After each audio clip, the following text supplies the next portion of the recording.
팔복, 오늘 두 번째 시간 애통하는 자라는 주제를 가지고 함께 귀한 하나님의 말씀을 나누기를 원합니다. 이 과거의 한국 교회의 이미지는 애통하는 공동체였다라고 말을 해도 과언이 아닐 정도였습니다. 일제 37년간의 그 강점기와 그리고 동족끼리 총뿌리를 겨누는 그 6.25 전쟁으로 말미암아 참 이 나라의 어둠의 그늘이 짙게 드리워졌고 굉장히 많은 사람들이 처참하게 그리고 가난하게 인생을 살아야만 했습니다. 그래서 우리 믿음의 선배님들은, 우리 부모님들이나 그리고 우리 할아버지 할머니들은 참 많이 우셨던 것 같아요. 내 죄 때문에 그리고 나의 삶 때문에 구원받지 못하는 우리의 가족 때문에 그리고 지독하게 가난하게 살아가는 나라와 민족 때문에 정말 많이 눈물을 흘리셨습니다. 얼마나 울었냐면 그 당시에 이 나무 마룻바닥에 눈물이 떨어져서 아무리 걸레로 세게 문질러도 지워지지 않을 만큼 그 교회 마룻바닥 여기저기에는 눈물의 흔적들이 가득 있었다라는 거죠. 그런데 저는 이렇게 생각해 봐요. 이렇게 눈물들을 많이 흘렸기 때문에 그 당시 한국 교회와 성도들은 정말 놀라운 하나님의 만지심과 위로하심을 깊게 경험하고 체험했다는 것입니다. 할렐루야. 그러니까 울어보지 아니한 사람은 경험할 수 없는 그 하나님의 만지심 그리고 그 하나님의 함께하심, 그 당시에 많은 교회와 성도들이 이 하나님의 깊은 위로하심을 진하게 경험했습니다. 물론 우는 것이 기독교 신앙의 전부가 아니지만 저는 이렇게 생각합니다. 메마른 눈을 가진 성도들이 모인 교회보다 젖은 눈을 가진 성도들이 모인 교회가 훨씬 더 하나님의 은혜를 깊고 강렬하게 경험한다는 것. 저는 여러분들이 젖은 눈을 가진 성도들이 될 수 있기를 주님의 이름으로 축복합니다.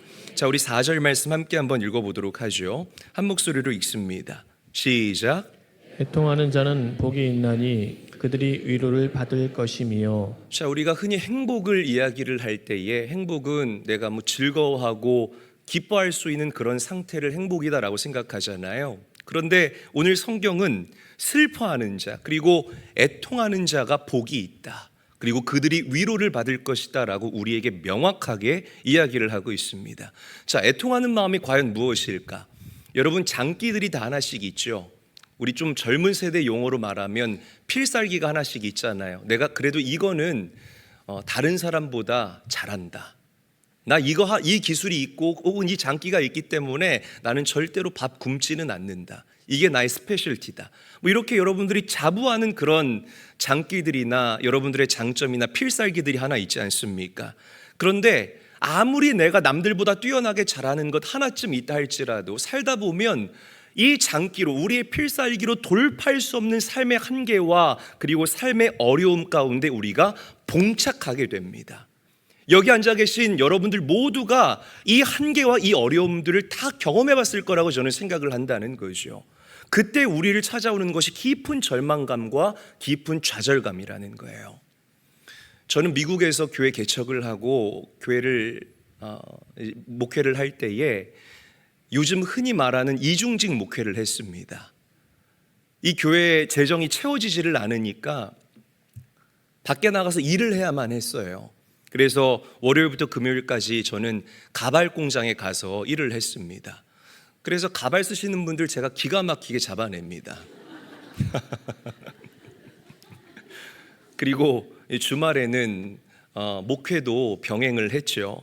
그런데 어느 날 이 가발 공장에서 바코드를 찍고 있는데, 이것도 여러분 승진해서 바코드 찍는 걸로 간 거예요. 처음에는 몸 좋고 힘 잘 쓴다고 얼마나 박스 나르는 걸 많이 시켰는지, 그러다가 좀 성실하게 하니까 이 사장님이 저를 좋게 보셔서 이제 바코드 찍는 사무직으로 저를 승급을 시켜주신 거예요. 그래서 이 바코드 입력하고 바코드 찍고 있는데 갑자기 막 깊은 좌절이 저를 찾아오는 겁니다. 야, 내가 이러려고 미국 유학 왔나? 이러려고 내가 비싼 돈 들여서 남들 하기도 어렵다는 그 공부 이렇게 빨리 하고, 제가 기대했던 삶과는 너무 다른 거예요. 저의 삶이 깊은 좌절감과 깊은 허무함이 저의 삶을 사로잡았습니다. 그러니까 아무리 몸부림을 쳐도 가발 공장을 벗어날 수 있는 묘안과 묘책이 저에게 떠오르지를 않는 거예요. 너무 속상했어요, 여러분. 하나님께 인정할 수밖에 없었습니다. 하나님, 제가 남들보다 이거 잘한다고 아무리 큰 소리 떵떵 쳐도 지금 저의 수준은, 지금 저의 현 주소는 이 정도밖에 안 되는군요. 하나님, 저는 제가 100점짜리 사람인 줄 알았는데 제 실상을 까보고 보니까 저는 40점짜리밖에 안 되는 사람이었네요. 하나님께서 저의 마음 가운데 가득 찬 그 거품을 빼기 위해서 저를 가발공장이라는 그 광야로 계속 내모셨다는 것입니다. 여러분, 이렇게 내 능력치의 한계에 봉착했을 때 우리 성도님들 어떻게 반응하시나요? 어떻게 반응하세요? 어떤 사람들은 술을 마십니다. 어떤 사람들은 흡연을 하고요. 어떤 사람들은 약에 의존을 합니다. 어떤 남자와 어떤 여자들은 외도합니다. 돌파가 되지 않지만 이 진하게 나의 삶을 두드리는 이 허무함과 이 현타를 해소하기 위해서 이렇게 세상적인 방법을 찾는다는 거예요.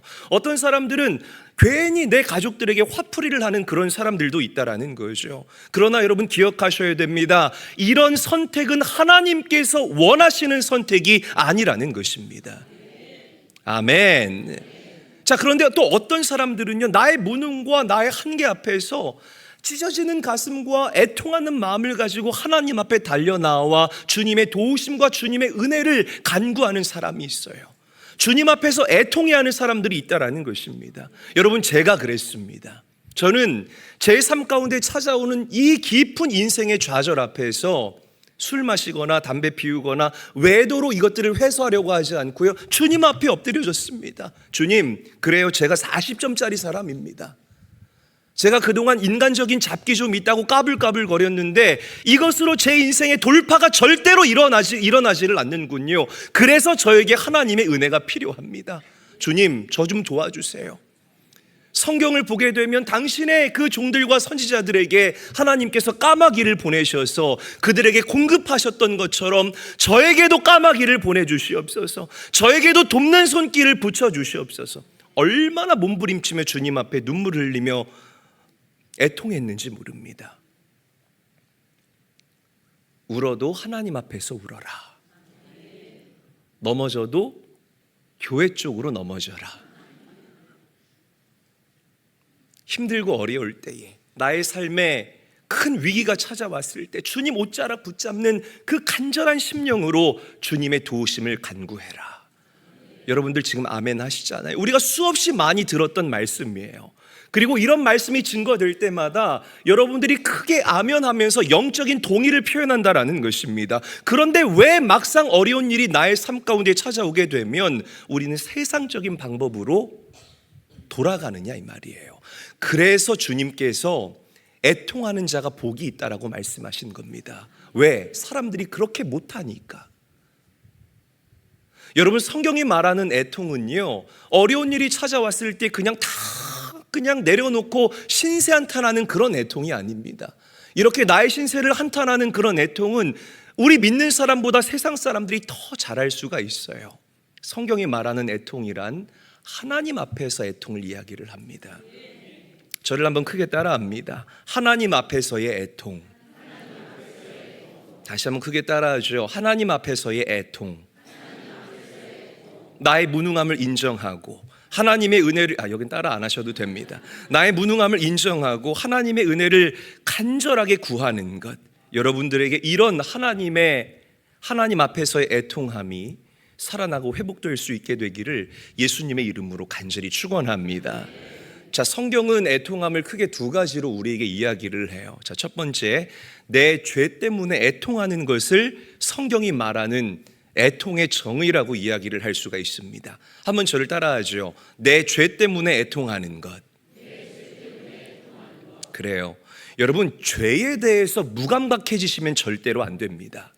우리가 지금 살아가는 시대가 자극의 시대잖아요. 뭐 유튜브만 봐도요, 얼마나 자극적인 것들이 이 59초 안쪽으로 우리의 삶을 계속해서 녹화하는지 몰라요. 너무나 많은 자극에 우리가 노출되어 있다 보니까요, 죄에 대해서 그리고 영적 감각이 무뎌진 사람들이 너무나 많다라는 겁니다. 사도 바울 조명해 볼게요. 사도 바울은 소아시아와 저 유럽 전역을 다니면서 가는 곳마다 예수 그리스도와 그분의 십자가 복음을 전했어요. 병든 자를 예수의 이름으로 고쳤습니다. 믿으시면 아멘 합시다. 귀신 들린 자를 예수의 이름으로 새롭게 했습니다. 가는 곳마다 하나님의 몸된 교회를 세웠고 그곳에 구원받는 자의 수가 나날이 늘어나게 되는 기가 막힌 역사가 일어나게 된 줄로 믿으시기를 바랍니다. 그런 사도 바울이 하나님 앞에 자신의 이 죄를 낱낱이 고백하고 그 해결되지 않는 죄의 문제 때문에 괴로워하는 모습을 성경이 우리에게 그려내고 있습니다. 자, 우리 로마서 말씀 읽어볼게요. 로마서 7장 19절에서부터 20절까지의 말씀 한 목소리로 읽죠. 시작. 내가 원하는 바 선은 행하지 아니하고 도리어 원하지 아니하는 바 악을 행하는도다. 만일 내가 원하지 아니하는 그것을 하면 이를 행하는 자는 내가 아니요 내 속에 거하는 죄니라. 보세요. 사도 바울 얼마나 하나님 크게 놀라운 일들을 경험했습니까? 그런 사도 바울이 하나님께 하나님 앞에서 애통하는 마음으로 울부짖는 거예요. 하나님, 제 안에 해결되지 않는 죄의 문제가 있습니다. 그래서 제가 곤고합니다. 제가 날마다 내 자신을 십자가에 못 박아도 또 불쑥불쑥 이렇게 솟아오르는 내 옛 자아 때문에 내가 너무나 힘이 듭니다. 그래서 저에게는 주님의 은혜가 필요합니다. 주님의 은혜가 아니고서는 하루도 온전하게 살아갈 수 없는 나약함이 제 안에 있습니다. 대사도 사도 바울이 그렇게 날마다 자신의 죄 때문에 주님 앞에서 애통했다라는 겁니다. 사랑하는 제일교회 성도 여러분, 죄 앞에 무뎌지지 마시기를 바랍니다. 죄 때문에 하나님 앞에 애통할 수 있는 그 애통함이 여러분들에게 살아날 수 있게 되시기를 주님의 이름으로 간절히 축원합니다. 제가 신학교 다닐 때 선배님하고 같이 유치장 전도를 1년 동안 다녔거든요. 밥 사준다고 해서 따라다닌 겁니다. 근데 1년 동안 유치장 전도를 갔는데 지금 와서 생각해 보니까 이 유치장 안에 갇혀 있는 사람들은요, 자기의 죄에 대해서 억울하게 생각합니다. 제가 기억에 남아요. 제 20대 초반이었잖아요, 그때. 근데 한 유치장에 갇혀 있는 어떤 좀 무섭게 생긴 아저씨가 나한테 뭐라고 그러냐면, 야, 나보다 더 독한 놈들도 밖에서 잘 먹고 잘 살아. 걔들 안 걸려서 잘 먹고 잘 사는 거지, 야, 나 재수 없어서 걸린 거지, 걔들 얼마든지 잘 먹고 잘 살아. 하여튼 나갔단 봐, 이러는 거예요. 그러니까 보세요. 이 유치장에서 갇혀있는 그 짧으면 몇 개월에서 길면 수십 년 동안 이들은 이 죄에 대한 애통함과 회개하는 마음이 없다는 겁니다. 그러니까 부당하게 내가 갇혔다, 걸려서 갇혔다, 재수 없어서 갇혔다, 이런 마음이 가득하다라는 거예요. 그래서 기껏 출소하면 어떻게 하죠? 또 같은 죄에 또 걸려서 넘어진다는 것입니다. 정말 안타까운 일이라는 거죠. 여러분, 오늘 시대에 우리 믿는 사람들의 큰 비극은 죄에 대해서 무감각함이라는 것을 여러분들이 명심해야 됩니다. 아멘. 사울 왕과 다윗을 비교해 볼까요? 아주 성경이 우리에게 전형적으로 보여주는 좋은 데이터죠. 인간적인 기준으로 볼 때에는 사울 왕의 데이터가 다윗을 압도합니다. 다윗이 사울한테 될 수가 없어요. 외모, 학벌, 가문, 재력, 모든 부분에서 사울이 다윗을 압도합니다. 심지어 사울은 죄를 짓지도 않았어요. 다윗이 지었던 간음죄 짓지 않았고요. 그리고 그 남편을 전쟁터로 내몰아서 죽이는 살인죄도 짓지를 않았습니다. 그런데 하나님께서 결과적으로 말씀을 드리자면 사울 왕을 패하시고 다윗을 통일 이스라엘 왕국의 왕으로 세우신다는 겁니다. 그러니까 여러분, 우리가 명심해야 돼요. 하나님께서는 우리 성도들이 얼마나 윤리적이냐를 보지를 않아요. 여러분들이 얼마나 깨끗하느냐를 보지를 않고 그들 마음 가운데에 날마다 이 죄에 대한 애통함, 그 중심이 있느냐, 그것을 보시고 하나님께서는 여러분들을 의롭다라고 말씀하시는 겁니다. 할렐루야. 여러분, 죄를 묵히지 마시기를 바랍니다.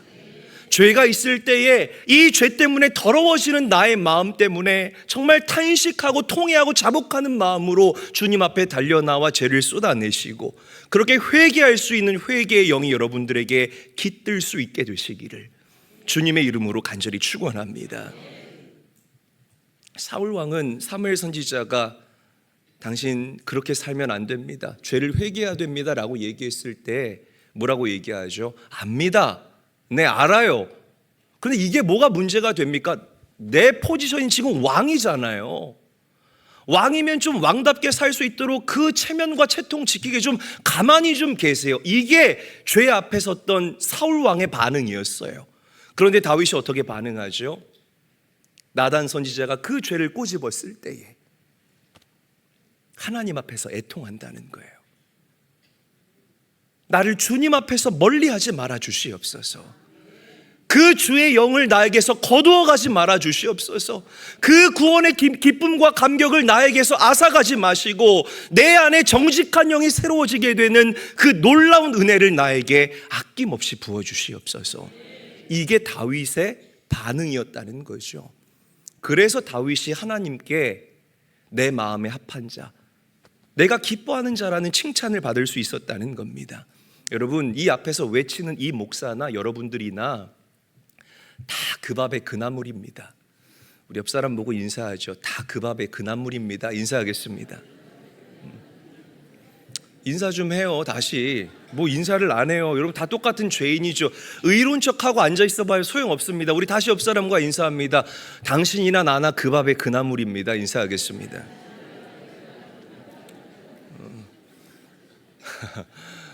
그 밥의 그 나물들끼리 앉아서 지금 예배하는데 여러분 누가 하나님께 용서받을까요? 그렇죠. 나의 죄의 문제 때문에 눈물 흘릴 수 있는 사람, 죄에 대한 영적인 세포와 영적인 감각이 죽지 않은 사람을 하나님께서는 조명하시고 주목하시는 줄로 믿으시기를 바랍니다. 저는 정말 무감각해진 이 한국교회와 성도들이 만연한 이 시대 가운데에 우리 제일교회와 성도들의 영적 세포들이 살아나셔서 그렇게 죄에 대한 애통함이 회복될 수 있는 그런 놀라운 역사가 있게 되시기를 예수님의 이름으로 간절히 축원합니다. 자, 두 번째, 성경이 말하는 애통함의 정의는 다른 사람의 죄와 그리고 나라와 민족을 위해서 울 수 있는 것을 이야기를 해요. 한번 저를 따라하죠. 타인과 민족을 위해 애통하는 것. 다시 한번 따라합니다. 타인과 민족을 위해 애통하는 것. 2000년 기독교 역사를 우리가 묵상을 해보면 하나님의 사람들은 어김없이 개인을 넘어서 타인과 나라와 민족을 책임감을 가지고 중보했던 그런 중보적 사명자였다라는 사실을 우리가 부정할 수 없을 것입니다. 모세 보세요. 이스라엘 공동체의 그 죄가 자신의 죄인 것처럼 생각하고 그렇게 하나님 이 백성들을 용서하지 아니하실 거면 생명책에서 내 이름을 지워달라. 그렇게 하나님께 과감하게 딜을 할 정도로 이 백성들의 죄악을 위해서 애통하는 마음으로 하나님께 울부짖었습니다. 그래서 이스라엘 공동체의 40년 광야 여정이 안전하고 평안할 수 있었던 거예요. 예레미야 선지자의 별명이 뭐죠? 눈물의 선지자. 여러분 잘 아시네요. 눈물의 선지자라는 겁니다. 왜 눈물의 선지자예요? 영적으로 어두워졌던 그 이스라엘 공동체의 죄 때문에 이 예레미야 선지자가 울고 또 울고 울고 또 울었다라는 거예요. 도무지 말해도 이 귓구멍이 막혔는지 알아듣지를 못하는 그 이스라엘 백성들을 보고 예레미야 선지자가 마음이 달아오른 겁니다. 여러분 어떠십니까? 이 나라와 민족을 위해서 기도하십니까? 정말 기도하시나요? 나 혼자만 잘 살 수 없어요, 여러분. 그리고 제가 늘 말씀드리지만 우리 기독교 신앙의 핵심은요, 사회적인 성화와 사회적인 책임까지 우리가 짊어지고 나아가는 데까지 나아가야 합니다. Good works라고 제가 말씀을 드렸잖아요. 여러분 다음 세대들 보시면 어떤 생각 듭니까? 저는 이제 목회할 날이 30년이나 남았어요. 와, 진짜 많이 남았죠. 그죠? 30년이나 남았어요. 그러니까 우리 나이 드신 어르신들은 모르겠지만 저는 필연적으로 이 다음 세대들과 함께 합니다. 그래서 저는 이 마음 가운데 다음 세대에 대한 이 불쌍한 마음이 있어요. 학교의 이 한 반에 평균 이 기독교 신앙 이 기독교 신앙을 가지고 있는 이 믿음의 사람의 숫자가 0.5명이래요.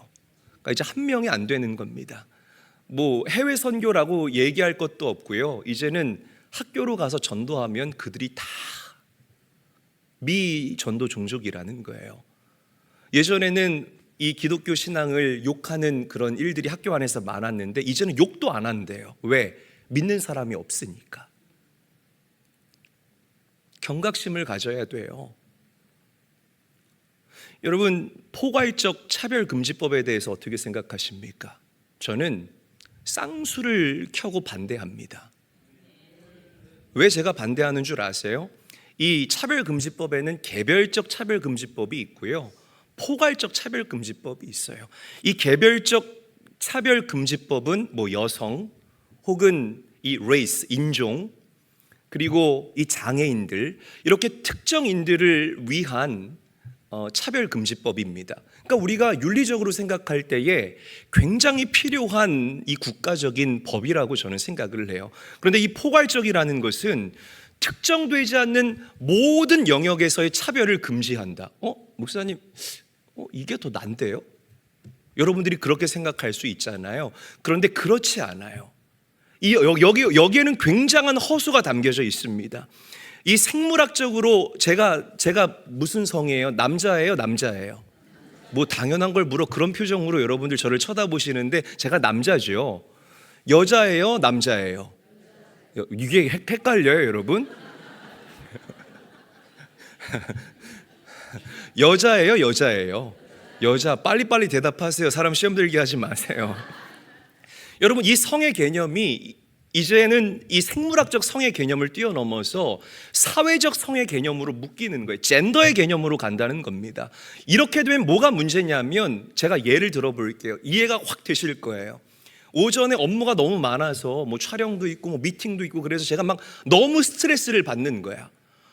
막 짜증이 막 여기까지 올라오는 거예요. 그래서 제가 안 되겠다, 오후부터 나는 여자 할래, 여탕이나 가야겠다. 그러면서 여탕 이러고 가도요, 이 포괄적 차별금지법이 통과가 되면 아무도 뭐라고 할 수가 없어요. 왜 남자가 와서 여탕에서 때미느냐, 그렇게 이야기를 하면 제가 혐오감을 느꼈다고 신고하잖아요. 역으로 신고한 사람이 잡혀가게 되는 겁니다. 제가 좀 극단적으로 얘기를 했지만, 제가 우리 다니엘을 교육할 때에, 다니엘, 남자는 남자다워야 돼. 제가 또 남성성이 강하잖아요. 남자는 남자다워야 돼. 그래서 남자의 테스토스테론이 막 분비될 때는 하체 운동도 좀 하고, 그래서 아빠랑 같이 헬스장 가서 운동할까? 이렇게 남성성을 강요하면 안 되는 거예요. 자기가 선택할 수 있어야 됩니다. 말이 안 되는 거죠. 동사무소에서 나의 성을 결정할 때에 나의 생물학적 성이 아니라 나의 정서적 성을 갖다가 내 성 정체성으로 인정하게 되는 그런 일들이 일어나는 겁니다. 그래서 나는 1월부터 6월까지는 남자로 목회하고요. 진짜 이해시키려고 별짓을 다 하네요, 제가. 7월부터 12월까지는 제가 치마 입고 강대상에 서겠습니다. 어떻게 생각하십니까? 이 차별금지법, 포괄적 차별금지법이 통과된 캘리포니아나 아니면 유럽의 대표적인 국가들에서는 이 법이 통과되고 난 이후에 약 40배에서 50배 정도의 성전환을 하기를 원한다라는 그런 요청들이 있어요. 여러분, 심각하게 생각해야 합니다. 여러분, 이렇게 이게 우리 가정에는 일어나지 않을 거야 라고 생각하시면 안 돼요. 굉장히 우리 턱 밑까지 쫓아와서 우리를 위협하고 있는 가치관과 정서의 전쟁이라는 겁니다. 제가 말씀드렸잖아요. 이제는 마귀가 물질이나 건강으로 여러분들을 공격하는 게 아니라 가치관을 가지고 이 세대들을 공격하기 시작합니다. 여러분, 이렇게 마지막 때에 나라와 민족을 위해서 애통해야 되지 않겠습니까? 믿음을 아름답게 계승하지 못하고 전승하지 못한 우리 부모 세대의 연약함을 하나님 앞에 내려놓고 통회하고 자복하는 심정으로 우리가 회개해야 되지 않겠습니까? 회개해야 되지 않겠습니까? 나라와 민족을 위해서 울부짖으며 기도할 수 있는 그 애통함이 여러분들에게 회복될 수 있기를 예수님의 이름으로 간절히 축원합니다. 옆 사람과 인사하죠. 나라와 민족을 위해서 기도합시다. 인사하겠습니다. 지금은 우리가 이 땅에서 울고 애통하지만 주님 앞에 서게 되는 그날 우리는 주님의 깊은 만지심과 위로하심을 넉넉히 경험하며 영원히 살게 될 것을 믿습니다. 이 진리를 믿습니다. 이 세상에 위로가 필요 없는 사람 아무도 없어요. 남녀노소 모두에게 위로가 필요합니다. 여러분, 성경이 말하는 이 위로가 헬라어로 파라카레오라고 읽고 발음을 해요. 사전적인 의미는 내 옆으로 데리고 와서 내 곁에 가까이 두다라는 의미를 가지고 있어요. 정말 그렇죠. 우리 그리스도인들이 경험할 수 있는 진짜 위로가 무엇입니까? 하나님께서 여러분들 한 사람 한 사람을 당신 곁으로 가까이 부르시는 것. 그래서 여러분들을 깊이 공감하시고 여러분들을 터치하시고 여러분들을 만져주시는 것. 그래서 성령님의 또 다른 이름이 파라클레이토스잖아요. 위로자, 컴포터이라는 의미잖아요. 이 파라클레이토스가 파라카레오라는 이 단어에서 파생되어진 겁니다. 누가 하나님의 위로를 경험합니까? 애통하는 자가 하나님의 위로를 경험해요. 누가 하나님의 그 가까이 두심을 경험합니까? 누가 하나님과 동행합니까? 애통함이 살아있는 성도들이 그 하나님과의 동행함을 경험하게 될 줄로 믿으시기를 바랍니다. 자녀를 위해서 눈물 흘리는 부모가 되십시오. 믿지 않는 내 부모를 위해서 눈물 흘리는 부모가 되시기를 바랍니다. 다음 세대들, 나라와 민족 때문에 눈물 흘릴 수 있는 우리 성도들이 될 수 있기를 주님의 이름으로 간절히 축원합니다. 여러분, 놀라운 사실은요, 위로받고 격려받는 사람들이요 세상을 이긴다는 거예요. 진짜 그래요. 우리 아이들 키우다 보면은 우리 아이들 구김이 없다라고 이야기를 하잖아요. 어떤 아이들이 구김이 없냐면 부모에게 많은 위로를 받은 아이들이 구김이 없어요. 동의하시죠, 여러분?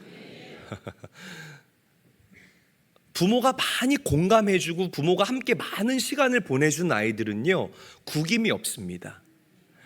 저는 참 놀란 게 미취학 아이들이, 그리고 이 초등학교 저학년 아이들이 정치질 하는 걸 보고 정말 제가 깜짝 놀랐어요. 너는 못생겼으니까 나는 너랑 안 놀아. 너네 집은 전세니까 나는 너랑 같이 안 놀아. 너는 공부 못하니까 나는 너랑 안 놀아. 얘네들이 뭘 안다고 이렇게 편을 가르고 그렇게 정치질을 하면서 그 어린 나이의 자녀들이 그렇게 당을 짓고 살아갑니까? 그러니까 이 정서가 건강하지 못한 아이들의 특징인 거예요. 지금은 그들이 갑인 것 같지만 그렇지 않습니다, 여러분. 여러분, 영적으로도 똑같아요. 하나님 앞에서 애통하고 우는 사람들, 그래서 그 하나님의 만지심과 위로하심을 깊게 경험한 사람은 영적인 구김살이 없습니다. 할렐루야. 어떤 상황이 찾아와도 이 세상을 넉넉하게 이기면서 살아가게 된다라는 것이죠. 여러분, 그런 인생들 될 수 있기를 예수님의 이름으로 간절히 축원합니다. 자, 우리 요한계시록 7장 말씀 함께 한번 읽어보죠. 한 목소리로 읽습니다. 시작. 이는 보좌 가운데에 계신 어린 양이 그들의 목자가 되사 생명수 샘으로 인도하시고 하나님께서 그들의 눈에서 모든 눈물을 씻어 주실 것임이라. 아멘. 여러분, 사실 저희 부부는, 그리고 저희 가정은 한국에서 지내는 것보다 미국에서 지내는 것이 뭐 정서적으로나 아니면 삶의 패턴이나 뭐 경제적으로나 여러 가지 부분에서 미국에서의 삶이 훨씬 더 낫습니다. 그런데 저희가 기도하면 할수록, 그리고 저희 부부가 대화하면 할수록 저희를 보내시고 또 부르신 곳이 바로 이곳이기 때문에 저희가 순종하는 마음으로 이곳에서 그렇게 삶을 이어가고 있습니다. 그러니까 저희 부부에게는 어떤 확신이 있냐면, 그리고 어떤 믿음이 있냐면, 그래, 우리가 나중에 이 육신의 연수를 다하고 하나님 앞에 서게 됐을 때에 주님께서는 우리가 주님 때문에 땀 흘린 것, 주님 때문에 포기한 우리의 커리어들, 우리의 경제적인 것들, 우리의 삶의 모든 누릴 수 있는 부귀와 영화들을 인정하시고 보상해 주실 것이다. 그리고 위로해 주실 것이다. 여러분, 그 기대감이 저는 이 세상의 부귀 영화보다 훨씬 큽니다. 견딜 수가 없다라는 거죠. 그 주님께서 나를 위로하실 그 주님의 위로하심, 그것 하나 바라보고 살아갈 수 있는 우리 귀한 제일교회 모든 성도님들이 될 수 있기를 예수님의 이름으로 간절히 축원합니다.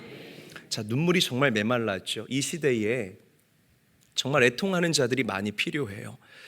이 땅의 문제와 사람들의 죄와 나라와 민족을 위해서 눈물로 기도할 수 있는 사람들이 필요합니다. 그래서 주님께서 십자가를 짊어지시고 그 골고다 언덕을 올라갈 때에 예수님을 쫓아오면서 막 눈물을 흘리는 그 여인들에게 예수님께서 말씀하십니다. 예루살렘의 여인들아, 나 때문에 울지 말고 너희와 너희의 자녀들을 위해서 울라 라고 말씀하신다는 거예요.